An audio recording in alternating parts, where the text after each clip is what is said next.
Tu es épuisé? Peut-être que tu n'arrives pas vraiment à l'expliquer, mais la fatigue te pénètre jusqu'aux os. C'est comme si tu traînais sans cesse un poids caché, une charge silencieuse, ce devoir tacite de tout maintenir à flot, de plaire à tout le monde, d'éviter les conflits. On attend de toi que tu sois toujours doux, conciliant et plein de bonnes manières. Dès l'enfance, on t'a fait croire que le bon chemin, c'était d'être une bonne personne, que les gentils finissent toujours par gagner, que la gentillesse te reviendra forcément, que l'intégrité et l'humilité suffiraient à faire comprendre ta valeur au monde. Mais si rien de tout cela n'était vrai, si ces histoires rassurantes n'avaient été répétées que pour te garder obéissant, facile à contrôler, combien de fois as-tu mis ta voix en sourdine au nom de la paix? Combien de fois t'es-tu effacé discrètement pour ne pas gêner les autres? Combien de fois as-tu laissé quelqu'un dépasser les bornes, prendre quelque chose à ton détriment? Et pourtant, tu as forcé un sourire en murmurant « Là, ce n'est rien ».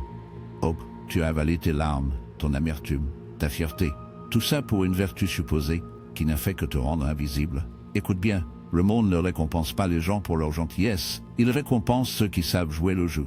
Si tu es encore là, c'est sans doute parce que cette vérité s'est déjà gravée dans ton expérience. Tu es usé par l'effort d'être l'ami fiable, la compagnie accommodante, la présence bien élevée. Et tu commences à t'en rendre compte, plus tu cherches à obtenir l'approbation, moins on te considère. Plus tu cèdes, plus on te prend.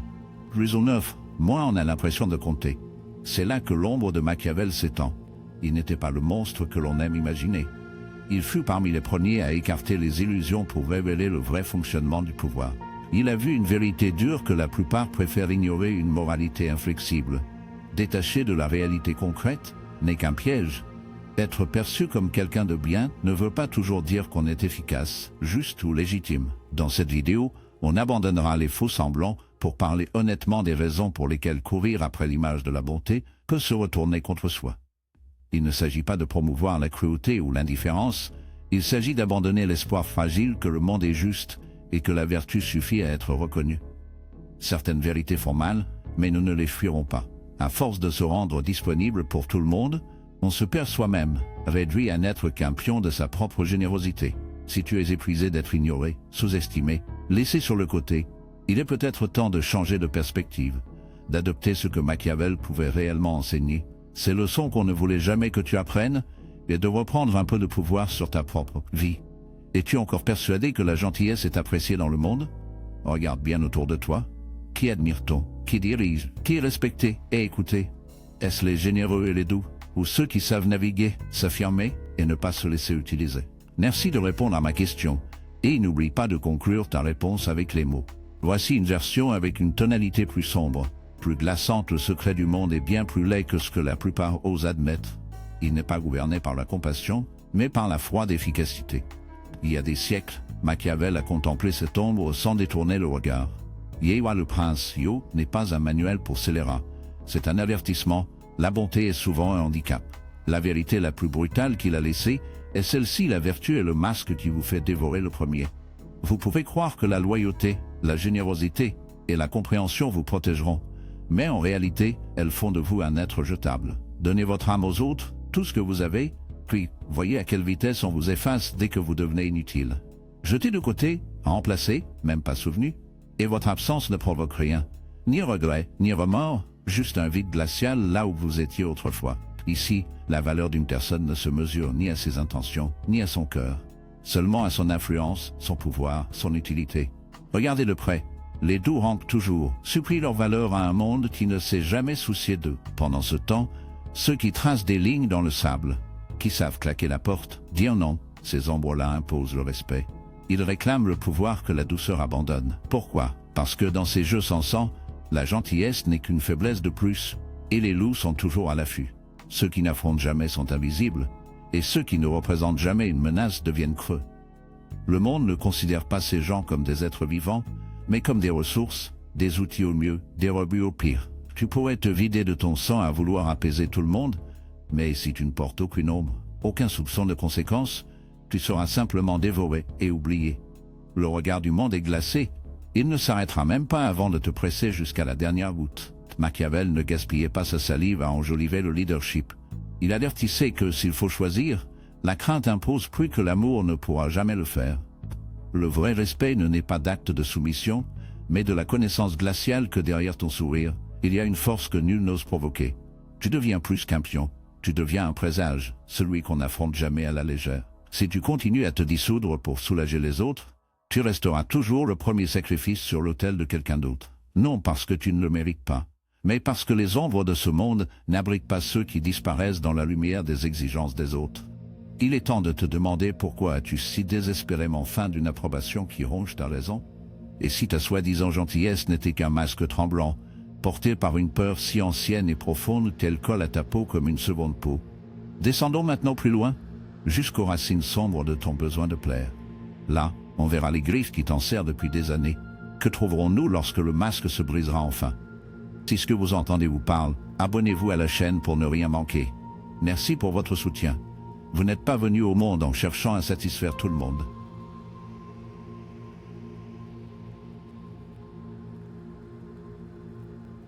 Cette envie, on vous l'a enseignée et peu à peu conditionnée.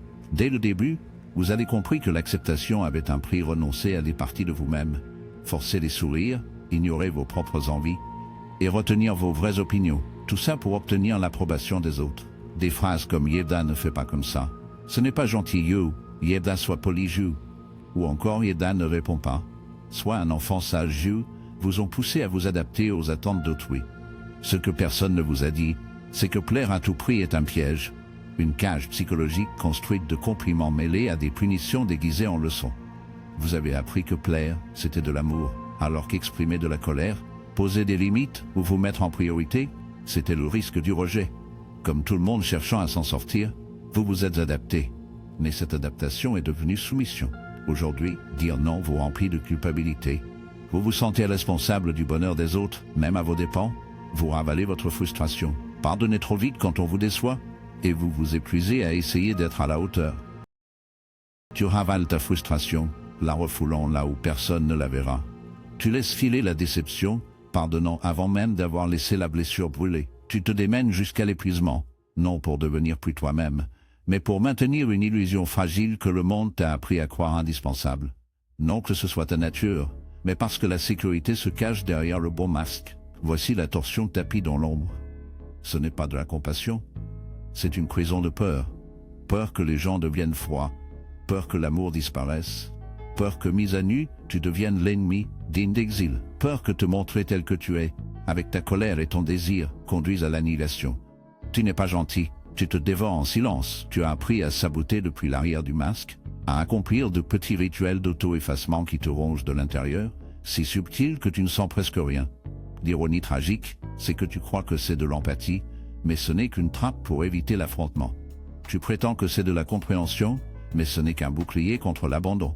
Tu portes le costume de la gentillesse, désespéré que personne ne voit la peur affamée qui couvre dessous. Ton masque n'est pas un simple accessoire. Il se soude à ton âme, étranglant ton intégrité, émoussant ta voix, aspirant les derniers lambeaux de vérité qu'il te reste. Et si tu continues ainsi, le masque ne te cachera plus seulement, il te remplacera. Un jour viendra où tu croiseras ton regard dans le miroir, et tu ne reconnaîtras plus celui ou celle qui te fait face. Pourtant, il existe un chemin pour faire demi-tour avant l'abîme.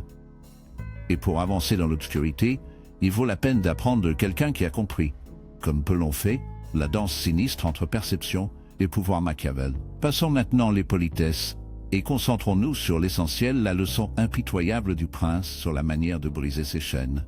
Ces chaînes qui te lient au besoin désespéré de bien paraître, d'être perçu comme vertueux. Le désir de convaincre les autres de ta pureté morale, de gagner leur admiration par la décence, te précipitera dans l'abîme. Machiavel, il y a des siècles, murmurait une vérité qui glace le sang et rend cette voix brille, mais elle est semée de pièges. En réalité, ce ne sont jamais les bons qui triomphent. Ce sont ceux qui apprennent à manier le pouvoir sans pitié. La maîtrise de la vie ne se gagne pas par la vertu, mais par le calcul. Le monde est trop brutal, trop froid. Pour que quiconque soit séduit par tes bonnes intentions, on agit pour l'avantage, pour la peur, pour le contrôle. Les mots de Machiavel cinglaient sans détour. Chacun voit ce que tu parais être, mais peu sentent ce que tu es réellement. Cette phrase est une lame qui tranche chaque mensonge confortable. Résonnant comme un avertissement, l'authenticité ne vaut rien. Si tu manques de présence, d'autorité, de danger, tu peux être noble, mais pour la foule, la seule chose qu'elle perçoit, c'est la faiblesse. La générosité sans la force s'efface dans l'ombre, oubliée. Ainsi, le prince n'est pas un souverain lointain, mais la forme tapie en toi, qui observe, attendant que tu réclames le pouvoir que tu étouffes sous l'espoir. Seuls les fous avancent dans les ténèbres en pensant que la lumière intérieure suffira à les rendre visibles. Pour conquérir ton monde, il te faut accepter la laideur du regard des autres et la porter comme une armure. Quand cela sert son dessein, il se drape dans la vertu, dissimulant ses intentions plus sombres sous une façade irréprochable. Ce n'est pas le sentiment, mais la stratégie qui guide sa main lorsque le moment l'exige. Machiavel chuchote que le prince doit maîtriser l'art sauvage de l'animal mêlé les instincts rusés du renard, afin que les pièges tapis dans l'ombre soient dévoilés, à la force intimidante du lion, pour que tous ceux qui conspirent contre lui tremblent. Il y a ici une vérité brute et troublante. Le renard, toujours vigilant dans l'obscurité, échappe aux dangers invisibles, tandis que le lion rôde, sa seule présence glaçant d'effroi les prétendus adversaires. Ici, la vertu est bien éloignée des doux contes que les prêtres racontent aux enfants le soir. Le véritable pouvoir coule d'un esprit capable de discerner la tromperie comme on repère le sang dans l'eau, et d'une brutalité qui stoppe les complots avant qu'ils n'éclosent. Si tu désires le respect, convoite la vertu selon Machiavel, un alliage froid de courage et de calcul, d'audace et de maîtrise de soi. Deviens celui qui prend des décisions impitoyables, non par rancune, mais par nécessité. Parfois, seul le masque de la cruauté tient le chaos à distance, un sacrifice non pas pour la bonté, mais pour la domination. Voici un autre écho de cet esprit ombragé et là, un homme qui s'obstine à jouer le rôle du juste, dans un monde rempli de loups, signe sa propre condamnation à mort. Yol, tu connais intimement cette douleur. Tu as porté le masque de la vertu dans toutes les situations. Et, en retour, qu'as-tu récolté? Mépris, isolement, trahison. La justice n'est qu'un mythe raconté aux enfants, tandis que ceux qui refusent de se salir les mains se font déchiqueter. Il ne s'agit pas ici de jeter tes principes, mais d'arrêter de les laisser t'enchaîner pendant que les prédateurs rôdent. Tu dois t'interroger sur la manière dont ta décence est pervertie par les autres, comment elle se retourne contre toi. La vision de Machiavel n'était pas amère, mais d'une clarté brute et nue. Il a écrit Yewa le prince Yo comme un manuel de survie parmi les monstres, où le pouvoir porte tous les masques qu'il arrange, et où la façade de l'innocence devient une invitation à être chassé. Et maintenant peut-être, tu te demandes s'il existe une issue à ce sombre dilemme.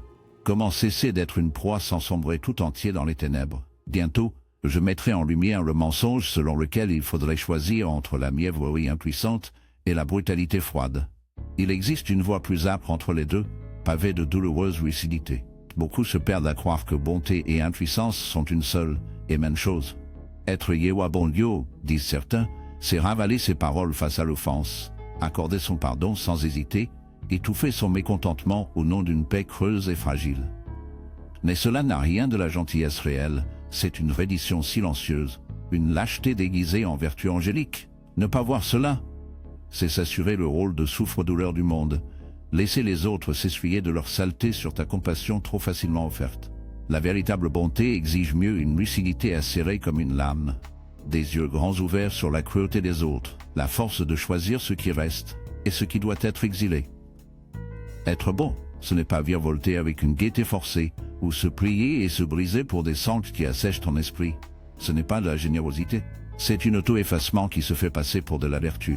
Une noyade lente dans l'espoir que le monde soit juste, que ton innocence soit reconnue et récompensée. Mais la naïveté est menteuse. Elle promet la réciprocité là où seules les déceptions rôdent dans l'ombre. La vraie tendresse porte la scie en son sein. Elle trace des limites et s'éloigne de ceux qui voudraient la dévorer entière. Elle réserve sa chaleur à ceux qui la méritent et laisse les autres errer dans le froid. Tu peux incarner la justice, l'empathie et l'intégrité tout en projetant une ombre assez longue pour inspirer le respect, voire la crainte. Imprègne chaque pièce de ta présence. Sache quel poison tu refuses d'avaler et laisse le monde trembler devant ton refus de t'effacer. De nos jours, Machiavel peut sembler dénué de cœur, mais il ne méprisait pas la vertu, il n'avait simplement aucune tolérance pour la naïveté. Il comprenait que, dans un monde infesté de prédateurs, la gentillesse seule n'est qu'un sacrifice de plus en attente. Voici la question déplaisante à laquelle vous êtes confronté. Votre bonté vous protège-t-elle ou vous expose-t-elle? Ou vous élève-t-elle ou vous use-t-elle en silence? Si votre désir d'être bon signifie ravaler votre colère, vous contenter des restes et laisser passer l'injustice tout en retournant votre amertume contre vous-même, alors vous n'êtes pas vraiment bon. Vous vous laissez simplement dominer. Pourtant, une sortie existe, quelque part entre renier votre véritable nature et courber l'échine devant tout le monde se trouve un équilibre fragile. Un espace où vous pouvez avancer avec courage, lucidité et une sagesse tranquille. Bientôt, nous verrons comment échapper au piège de la gentillesse sans devenir impitoyable. Comment enfin reprendre possession de votre vie sans vous trahir.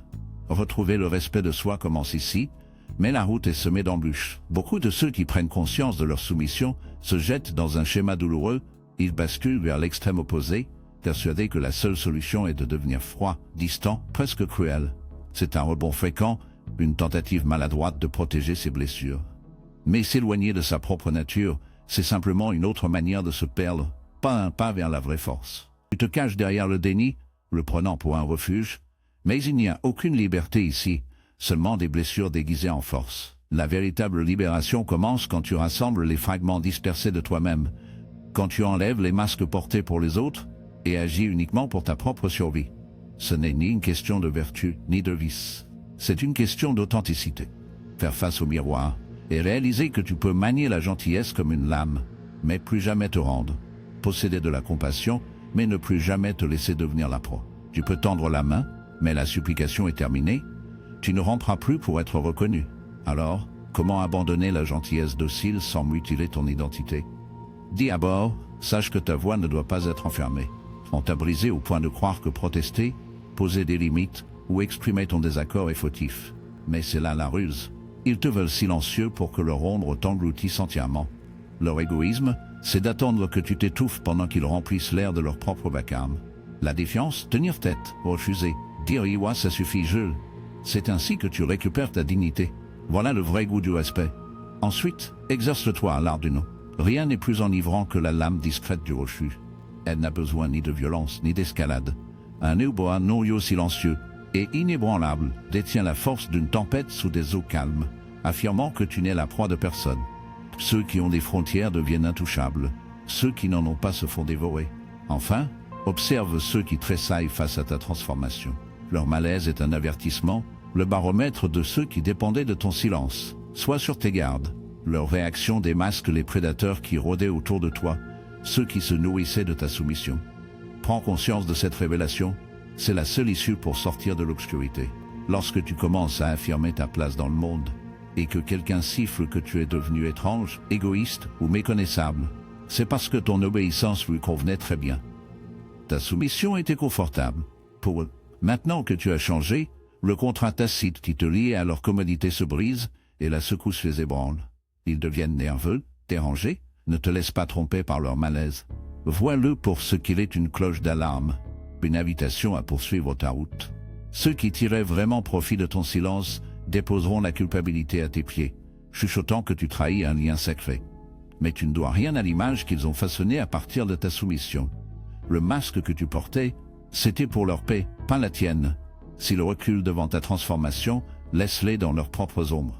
Le monde n'est pas conçu pour accueillir à bras ouverts ceux qui refusent le collier. Troque l'envie d'être accepté de tous contre quelque chose de plus brut, de plus sanglant, la promesse de rester toi-même. Quoi qu'en disent leurs regards, certains reculeront, leur voix acérée de mépris, mais les rares qui resteront seront là pour ton vrai visage, pas pour le personnage que tu as abandonné. Par-dessus tout, le respect que tu te portes dans les cendres de tes anciennes concessions est intouchable. Une relique que personne ne peut t'arracher des os. Machiavel n'a pas gravé ses avertissements pour que tu deviennes un monstre. Il écrivait pour que tu ne deviennes pas une proie. Penser que la seule gentillesse suffit à tenir les loups à distance est la véritable folie. Il faut une étrange forme de courage, à la fois impitoyable et pur, pour déposer le masque du conciliant et avancer seul. Vivre en étant soi-même, sans quémander l'approbation des autres, demande une sorte de force tranquille. Mais le voyage n'est pas encore terminé pour toi. Il reste un moment à venir, celui qui te demande si tu vas continuer à te diminuer ou si tu vas enfin essayer de prendre en main ta propre existence. Ce qui vient ensuite est inévitable, brut, presque douloureux dans sa sincérité, ton besoin d'être toujours bon, d'être toujours apprécié. Et si cela te coûtait tout? Et si tu étais debout au bord du gouffre, contraint de choisir être aimé ou être libre, combien de temps vas-tu continuer à porter ce masque fragile, à te dire patient ou noble? Combien de jours encore vas-tu étouffer ton propre esprit, ta voix, simplement pour entrer dans le moule taillé par quelqu'un d'autre? Peut-être crois-tu qu'il s'agit de bonté, ou d'une sorte de vertu applaudie, mais ce n'est qu'une prison plus douce, une cellule tapissée de mots tendres et d'applaudissements polis, à condition que tu ne déranges pas l'ordre établi. Personne ne viendra ouvrir la porte, te remercier pour ta fatigue, t'annoncer que tu as gagné le droit de te reposer. Ce moment n'arrivera pas, car tant que tu restes offert à te faire dépouiller, quelqu'un s'en chargera toujours. Le plus triste, c'est de réaliser que la fuite, si elle arrive, doit commencer et finir avec toi. Ce n'est pas de la cruauté, c'est simplement la réalité du monde, et le monde se moque bien des intentions. Tu peux continuer à courir après ce modèle creux de la bonne personne, qu'on t'a enfoncé dans le crâne, docile, conciliant, toujours prêt à te sacrifier, ton vrai toi se dissolvant à chaque hochement de tête et à chaque sourire forcé. Mais la récompense de ce jeu-là, c'est la solitude, la rancune qui bout sous la surface et l'impression de n'exister qu'à peine. Ou alors, tu peux te réveiller en sursaut, arrache cette laisse de fausse gentillesse, agis avec détermination et montre les crocs si c'est nécessaire. Décide maintenant que ta chaleur n'est pas un réglage par défaut, mais quelque chose que tu maîtrises, tu la donneras seulement quand tu l'auras choisi, à ceux qui la méritent vraiment. Refuse d'échanger ce que tu ne reçois pas en retour. Refuse de t'accrocher à l'approbation comme une bête qui gratte à la porte verrouillée de l'affection d'un autre. C'est un fait brut, seuls ceux qui se défendent obtiennent du respect. Et dès l'instant où tu cesses de mendier le droit d'exister, c'est là que tu goûteras la première miette de liberté. Alors je veux vraiment que tu réfléchisses, quand as-tu dit non pour la dernière fois, et laissé ce non intact, froid, inflexible, sans broncher? Quand t'es-tu placé en priorité devant la foule? À quand remonte la dernière fois où tu as agi pour toi-même, sans te demander froidement comment les autres réagiraient? Partage ta réponse ci-dessous. Je veux savoir à quel instant tu as compris que être gentil était en train de t'engloutir. Quelqu'un d'autre a besoin de voir cette fissure dans la nuit? Cette conversation ne s'arrête pas. Elle se propage, elle se propage. Si ces mots t'ont troublé, continue. La prochaine étape ne sera pas plus facile. Mais une fois que tu as vu la vérité, tu ne peux plus l'ignorer. La descente est commencée. Merci de répondre à ma question. Et termine toujours ta réponse avec les mots